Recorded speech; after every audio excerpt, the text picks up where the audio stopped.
Hey, what's up, guys, and welcome back to the Scream Scene. I'm Jody Dean. Tonight, I got my lovely co-host with me, Miss Krista from another Mister. Krista, what's going on? Same thing that's always going on with me. Not much. No, just Nada lotta. I'm just teasing. We're actually just sitting here talking about the people in Houston. So hopefully everything is okay if any of you guys are from there. So, Yeah, man, definitely say some big prayers for the people in Houston and all the people all over the world. But man, they're getting slammed with some crazy weather right now, and she's got family there. I got friends there, so definitely, man, I hope they're okay. Krista, you got to go and see Maxxine opening, I think opening night, right? yeah, I did. I saw it on Friday. And what did you think about the film? It was fucking fantastic. It was a lot more than I was expecting it to be honest.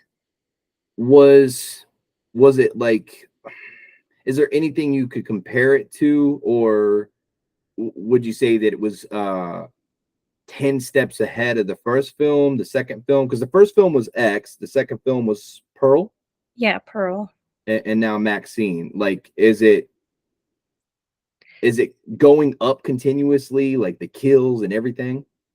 So the movies kind of stand alone, but they are kind of all related. So as far as comparing it, I could compare it to the other two that have been out. But the kills, they're pretty good. There's there's one scene in there. Gosh, I wish I could tell you about it, but everybody in the theater screamed. A guy next to me and made a comment. He was like, "Holy crap!" And I want to tell you, but I can't. It'll ruin it. And I nobody was expecting it. It was one hell of a kill. My favorite one. Were you very impressed by a lot of people I'm seeing are impressed by the cinematography of the thing, the way it was shot? They say that it was beautifully shot. It definitely was. I mean, it had the whole 80 or 70s, 80s vibe. What was it? The year 60s or 70s? I don't know. The original one, do you remember? It's like they're older. They're all like I back think in it's in that pocket right there, somewhere around there. Yeah, it's got an old time vibe to it for sure. I'm gonna say probably early 80s. yeah, well, it was incredible. And it was the color correction or whatever they used for that. It was like that like what's the color? The brown like vintage color that they It, use. it's almost like a Hollywood vintage looking picture. It was that's how what the whole movie was done like that, and it was incredible. It was kind of a darker movie, like the coloring. It was the storyline was great, like everything that you would expect from that time period, like serial killer like characters in there that like in the 80s and 70s serial killers were I don't know trending, I guess. You would hear a Yeah. lot more about the killers, and that was like kind of part of the storyline as well, which surprised me. But It says that the film made over $6 million opening weekend, and they say that they thought that it was actually going to do a lot better than that. But I think for a horror film, I think that's pretty incredible. Actually, it says the first day, opening day, it made $3.1 million. That is remarkable. Now I don't know what their budget is. I don't see that. I don't see that on here, but $6 million for a weekend for a horror film, that's actually really good. our theater was completely sold out. Like there was not an empty seat in the whole theater. It was amazing. And some people, the one of the girls that was sitting next to my friend and I, she was a female. She was there by herself. She just came to see the movie by herself. I thought that was kind of cute. I love that. I love to hear that. I have not seen a sold out movie theater in a while. I don't know if it's the area I live in. Um, that had to be an incredible feeling because I love to see that. I miss those days when you would go to a movie theater and you had a hard time finding somewhere to sit. You had to walk in front of the people and it was really awkward. Like, hey, excuse me, watch my ass. It's going to be in your popcorn for a second there. And, you finally get to your seat, but then you got to pee and you got to go back the same way. And everybody, they just wish that you were the person on the screen getting killed by the end of it all. Yeah, it's like a getting off an airplane or getting out of an airplane aisle. But our theater, the one that I went to, actually, they had reclining seats, assigned seats. So when you purchase the ticket, you pick your seat. And the aisles were huge. So you didn't have to like disturb anybody when you got up to leave. It's kind of a Ooh, nice. it was like throwing a Twinkie down a hallway. Um, what the fuck, guys? Uh, I'm stoked. I'm so stoked to hear that, though. I knew this was going to be huge leading up to this last weekend. It was all anybody was talking about. All any bloggers were covering. Um, I personally have not been excited to see this movie. I'm not against it. I seen X. I liked it. I think personally, I may have gave it like a 4 or 5 for me. It's not my kind of horror movie, but I respect the hell out of it. I like the actors. I like some of the the kills and some of the crazy stuff they had, some of the elements. But Pearl looks better. I haven't seen Pearl yet, so maybe that would have sucked me right back in. But leading up to Maxxine, I wasn't that excited, and I was actually blown away by how everybody I've talked to has been so excited. But now I think I get it, because it sounds to me like this film was shot in such a way that it's probably award worthy for the cinematography on the thing. And to the people in my circle, that means a lot, man, to see something like everybody's like, dude, it was shot so great. It looks incredible. And that's something that you don't hear a lot when you're going to watch a horror film. You don't hear like people bragging about the way that it's shot. It's a fucking horror film. It's low budget usually. So From kind an of artistic perspective, 100% the way it was shot was absolutely 100% done well. Like, and the first two, Pearl and X, they were also shot well, but I would say Pearl was my least favorite of the three. Um, but this, they just took it out of the box with this one. Maxxine, her, and the character development with Maxxine in this one, incredible. Like, she's one badass bitch. I was But gonna say, do you like Mia Goth that plays Maxine? Like, is she somebody that um you're stoked to see like what she does from here out?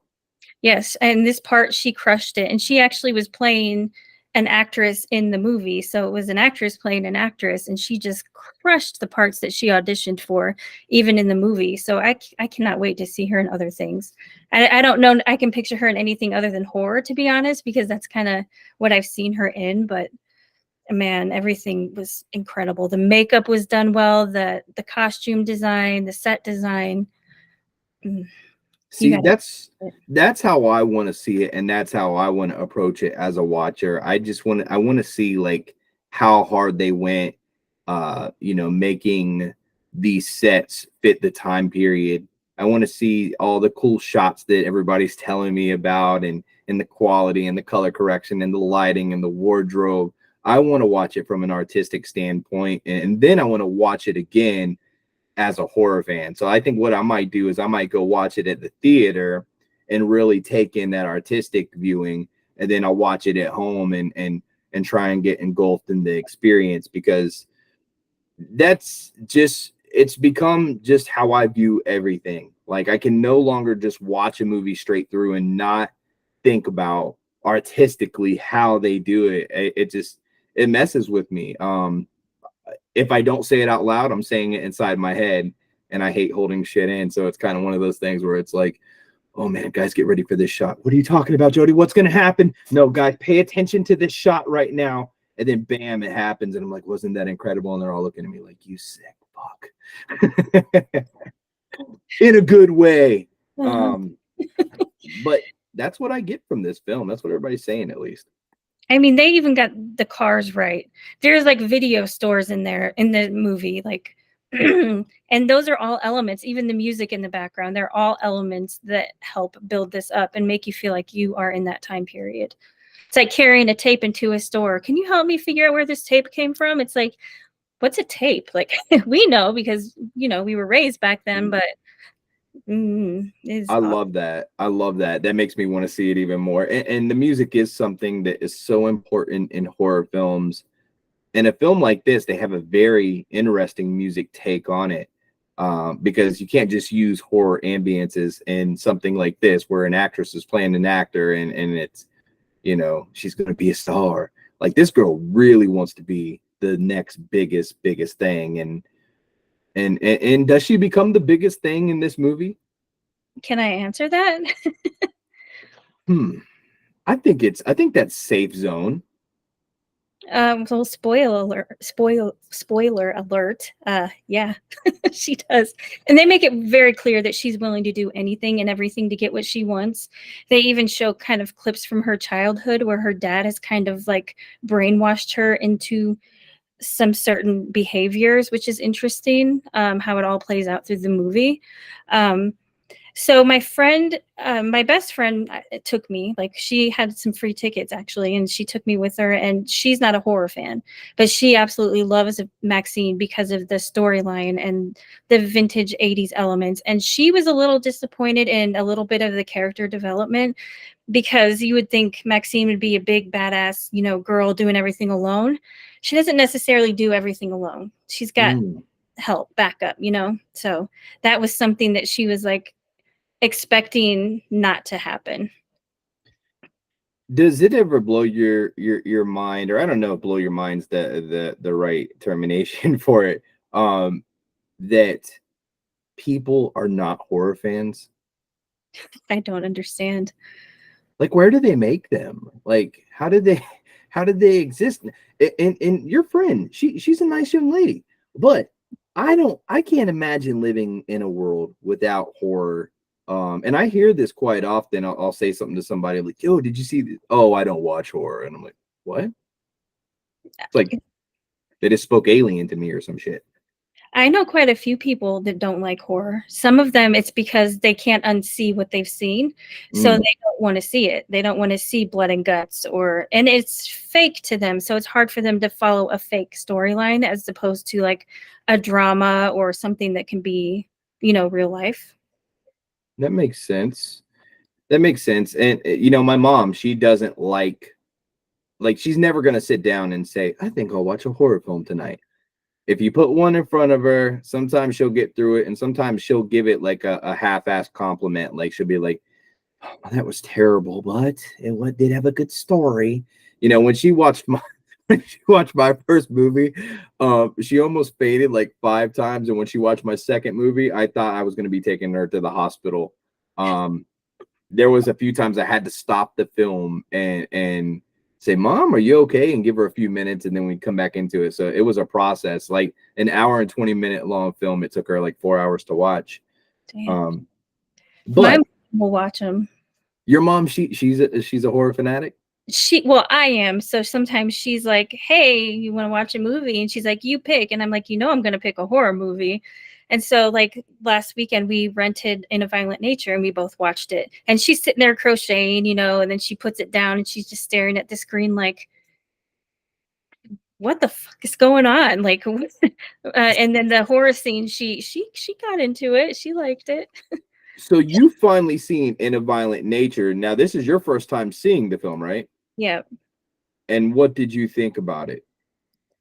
I did not like it at all. I get that they were trying to be creative and take a different perspective from a killer, the killer perspective, but they did too much, like very long shots that didn't seem to have a purpose. It was like Michael Jackson in the Super Bowl. Like, how long are you going to stand there before you get going? Like, Mm-hmm. then a lot of the same scenes over and over. I couldn't pick up the storyline very well. Like I had to Google it to figure out what was going on.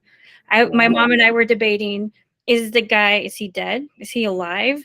Because it was like a water scene and he just like killed somebody underwater. And my mom was like, he must be dead to be able to stay under the water that long. I'm like, well, maybe they just didn't show it and he was taking breaths. It's like it wasn't done well. I liked what they were trying to do, but they just didn't get there. And see, I love hearing different people's opinions and different people's perspectives on these things. So I have said from the beginning that I liked it, that the filmmaker crushed it. And when I say that, I think it's important to explain that I appreciate so much that somebody tried to do something different, because a lot of horror films do feel like we're just seeing repurposed content. Like there's going to be a throat cut scene. The only thing that's going to make it different, a difference in the throat cut scene is how far is the blood going to shoot out this time? Is it going to hit the fucking Walmart down the street, or is it going to hit Bobby standing next to him? It feels like that's where horror has gotten, and I love that.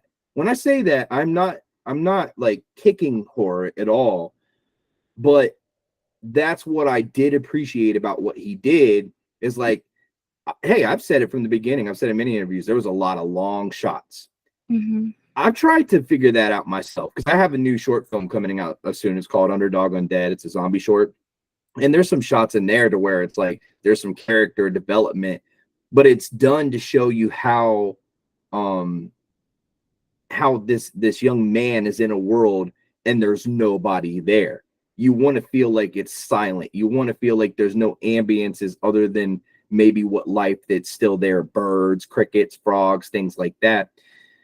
With that movie, there was some creepy moments to where the killer walking through the grass was horrifying in itself, just hearing that, like this monstrous footsteps. But you can only take so much of that to where it's kind of like, all right, cut the shot, buddy, fucking get to it. Right. But there again, like I tried to say to myself, did he mean? I'll say this, I've never said this in an interview yet, and this is not an insult to Chris Nash. I can't wait to interview the guy. I did say I wonder if they were a little short on the script, and I wonder if maybe he put all the extra walking in there of the killer to eat up time, because it ate up that fucking time. It did. I don't know if that was part of the artistic process, because I mean, think about it. If you are a serial killer and you are stalking your victims, you're going to be back in the shadows. You're going to be watching, and you're going to be overhearing conversations off in the distance, because there was a lot of that chatter in the background too. Um, but I mean, yeah, I get that, but they needed more. They Mm-hmm. needed more of what he does in his spare time, more of the backstory, you know. I want to ask you a quick question, and I don't want to take the focus off of Maxxine, but and I also am not doing this to stroke my own ego at all. I'm just being 100% real. In a violent nature, I don't know what it's made to date, but I believe they said I don't know if it was opening weekend or its first month in theaters. I think it did something like almost $5 million. Almost 5 million. You've seen my second film, Mallet 2, that not a lot of people have seen. Now, maybe there's some scenes you haven't seen put together, but for the most part, you've seen a majority of the movie. Do you feel like after seeing In a Violent Nature, knowing that went to movie theaters that did those kind of numbers, do you feel like Mallet 2 should definitely be seen in movie theaters? 110%. There was only one really, really good epic kill scene in A Violent Nature that still sticks out to me right now, and that was it. Yours is full of, you just, every scene is better and better and better. This just had the one. I'm like, well, how are they going to top that? And they didn't. It was just the Mhm. one. I think so. I mean, people that are true horror fans, 110% would go see it in the theater. Remember all these conversations we've had, like how I talk about like tempo in a horror film? I Mm. say that to some filmmakers sometimes, and filmmakers that are seasoned, and I notice they'll kind of look at me and they don't think about it like tempo. I guess that comes from my music background. Everything to me is tempo, relationships, energy in a room, everything. Like I I I go right into the tempo. It hits me. My heart starts beating in sync with it. And with horror films, when I watch them, I look for a tempo in the film. I hate when it starts out really slow, gets really fast, slows back down, then there's a big bang at the end. It's like you've given my heart a time to relax. And one thing I love about horror films is I love that. Whoa, whoa, whoa, whoa. I don't love that. I love that. Boom, boom, boom, boom, boom, boom, boom, boom. Okay, guys, I can relax for a minute. Nothing else has happened. And nope, boom, boom, boom, boom, boom, boom, boom. That's what I look for in films personally.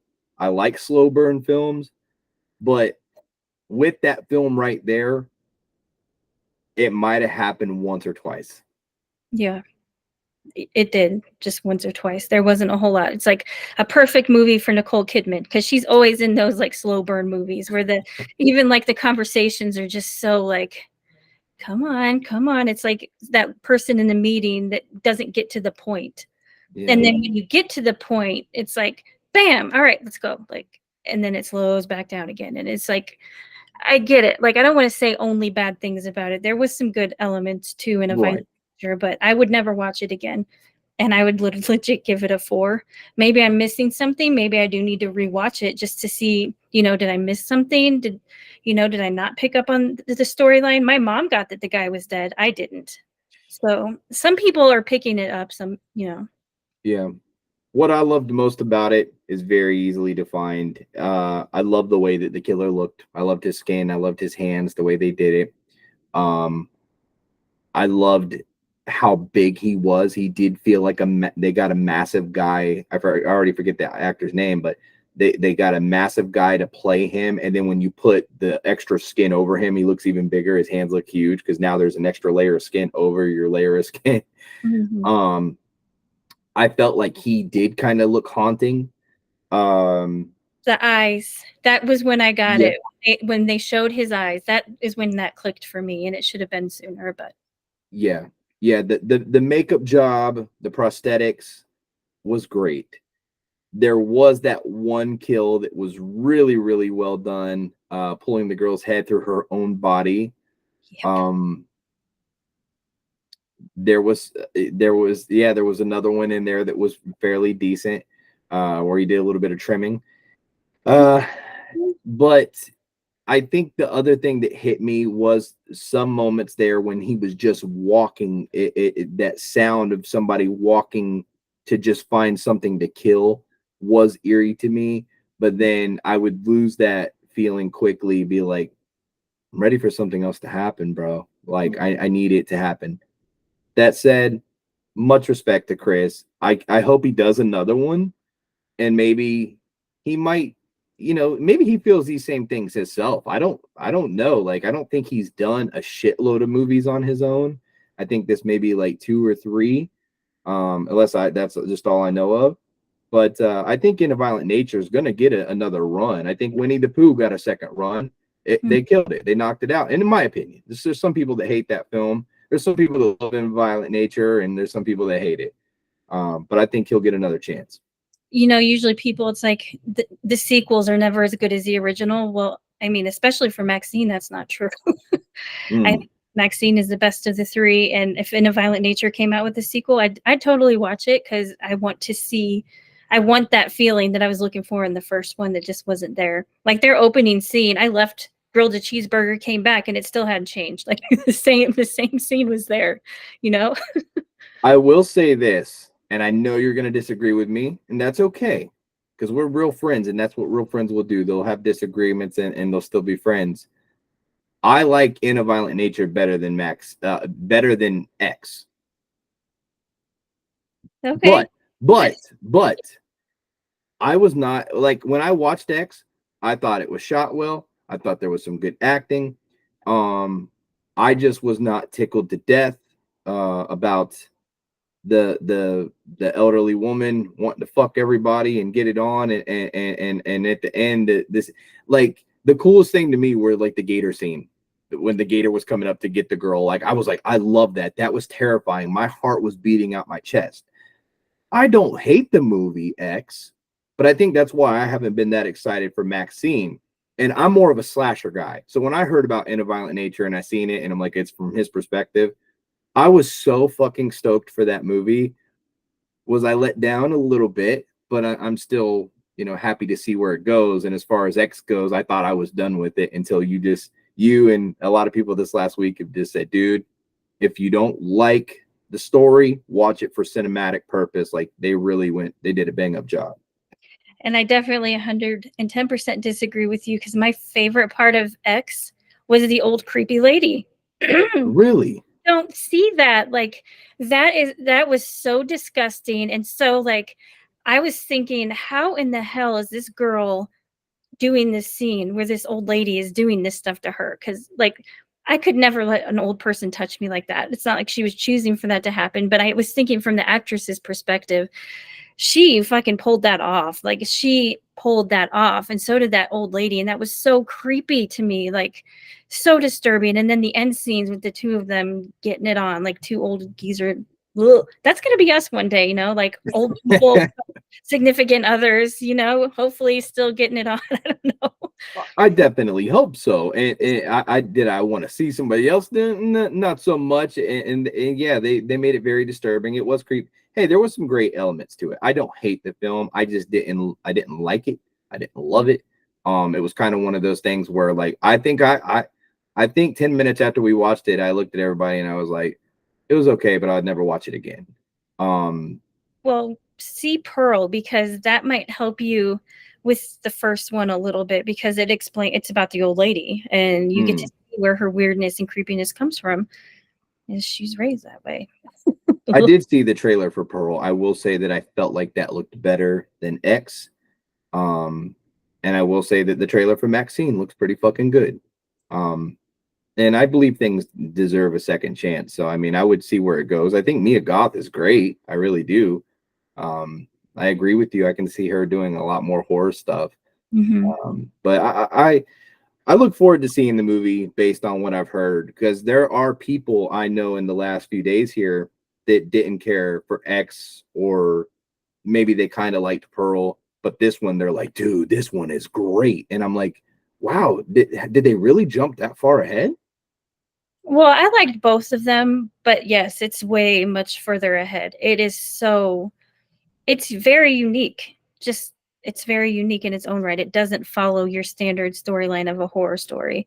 Mm, It's incredible to see the whole process too. It's like I'm trying to think of it really is like you've seen a lot of um like killer shows like on Oxygen, like Snapped and like mhm. serial killer hunter shows. It's like a movie about something like that. And it shows you the whole aspect of, here's this girl's audition, here's her, landing the role that she always wanted. Here's the backlash that comes, the blackmailers that come in, the stalkers that come in, and it's like just one thing after another, and it's just very intense. Well, I definitely will check it out. And, I think that if they're, do you think they're going to keep going with this Maxine thing, or do you think this was it? Oh, I'm sure they'll keep going because her character, I mean, they didn't end it on a cliffhanger, Mhm. but they ended it with she got what she wants. Like, now what? Sometimes Mm, when you get what you want, you're still not satisfied. People always want more, they want more fame, more fortune, more. And she is already set up to be psychotic a little bit in her brain. So I wow. see it going other places. Yeah, that's one thing about horror fans. Whenever they lock onto something, man, I mean, it can just survive forever in this community. And I mean, look how many Jasons there are, bro. Look how many, dude.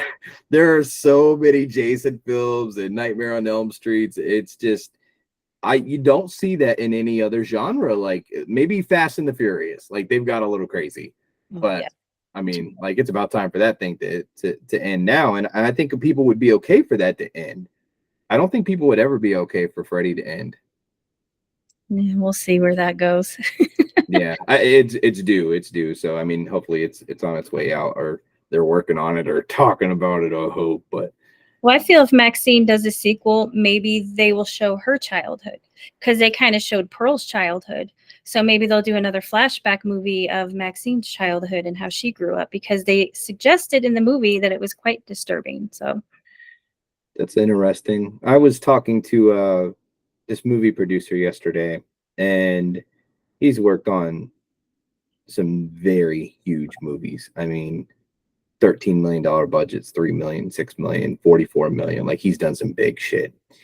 And he was telling me that a lot of indie horror films don't do well nowadays, and the market is so saturated. If you don't already have a fan base, your film's not going to get seen. If it doesn't go to movie theaters, it's not going to get seen. DVDs, physical media is on its way out the door.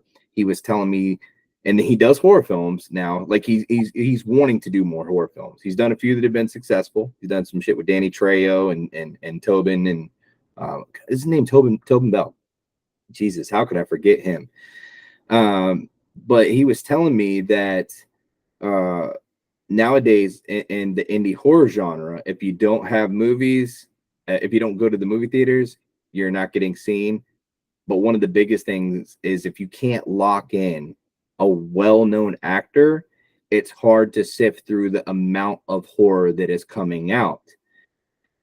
Horror fans are still eating it up. It's finding its way. It's finding its fan base. But there's a difference of being seen and making tons of money to where you can keep making quality films. Some of these films they might be coming out, but then are these film studios, the little guys, still thriving? And I think you almost have to do something like what we've seen with like some of these bigger pictures, like Mia Goth. Now she's a name.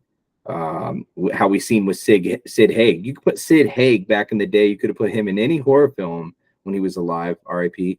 And people would go see it. I'm that. I love Sid. Anytime I see certain people, it's like I will go and see that movie based on that. But yeah, I'm hoping to God that something changes in the horror film arena, because I don't want to see these movies go away, and I also don't want to see indie films have to start getting bigger budgets to survive by putting big names in there, because I think that takes away what we love about them, honestly. You have all those streaming services like Tubi and all of YouTube even is doing movies. It's like 90% of them I've not seen any of them, so I'll just turn it on and just watch movie after movie, and it's like it is like totally saturated. Yeah, it is. It's sad. I mean, like even with Terrifier, a film that everybody knows about, it's an indie horror. It doesn't necessarily in the first one and the second one have any actors that are A-list actors. Art himself, played by David Howard Thornton, has become like an A-list actor because now you know him because that did so well. But in a lot of cases, if these films don't do well, you'll never know these new actors, and they can never become A-list, B-list because the films are so saturated. How do you pick what's gonna get seen? And it's kind of a sadness. Like we have a film, Cop Killer. We start filming in October, and there's like 5 people that I have on my list about getting in the film for a very small part. And even that, I kind of was on the fence. Like, I was like, I don't feel like it's selling out because I love the actors that are on that list. Mm-hmm.